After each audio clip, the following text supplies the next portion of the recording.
Hey everyone, today I'm going to be showing you how to replace the battery in your smoke detector. This is a first alert smoke detector that takes one 9-volt battery. If you need one, we'll provide a link in the description where you can pick one up. So the first thing we're going to want to do is remove the smoke detector from the wall. This one also is hardwired in, so you're not just going to remove it and yank it off. We do need to disconnect the cable in the back.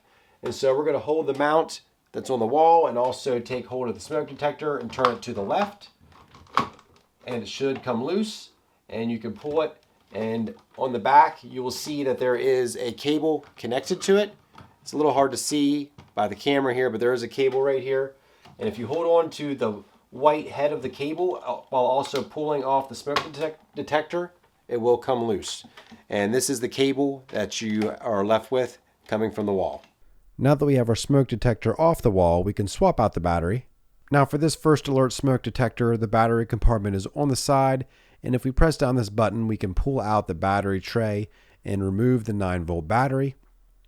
So let's get rid of our old battery and grab our new 9-volt battery. Now if we look inside the tray, we can see that there's two slots, a smaller one and a bigger one. The negative goes in the larger hole at the bottom and the positive goes in the top. And if you look closely, you can actually see a negative symbol in the inside of the slot. And so let's put in our new battery and align it correctly, and we'll close the compartment. And now we're good to go to put it back on the wall. Now to replace the smoke detector back on the wall, we're going to want to plug it in and then fix it to the mount. But you want to note that you have pins here on the back of the smoke detector. I have 3 pins, 1 at the top, 2 at the bottom.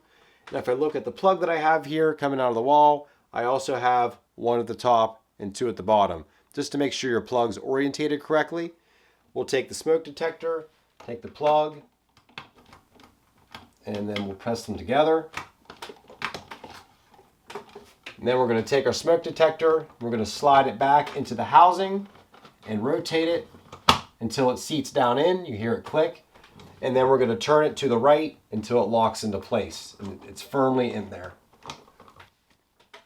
Now if we look at our smoke detector, we try to move it, it's not going anywhere, and we're good to go. Hopefully this video helped you out in replacing the battery in your smoke detector. If it did, leave us a thumbs up. Thank you so much for watching and have a great day.